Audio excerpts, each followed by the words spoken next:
In today's video, I'm going to teach you how to update your recovery email in Yahoo Mail. Keeping your recovery email current is essential for account security and for getting back in if you ever forget your password or get locked out.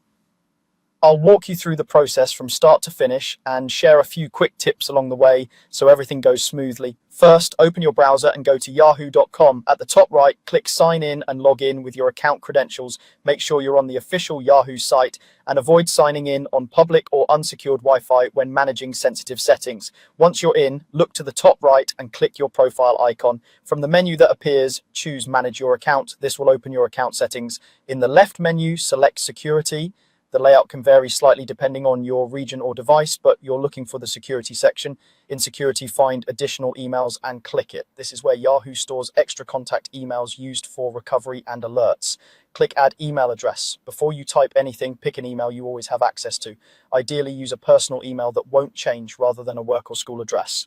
Enter your new email address carefully, double checking for typos, and then click next. Yahoo will send a verification code to that new email. Don't close the Yahoo window, just open a new tab or switch to your email app and look for the message from Yahoo. If you don't see it within a minute or two, check your spam or junk folder and make sure your inbox can receive new mail.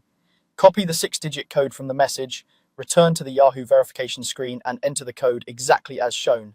Click next to confirm. You should see that the new address is now linked to your account. Now, head back to additional emails if you aren't already there.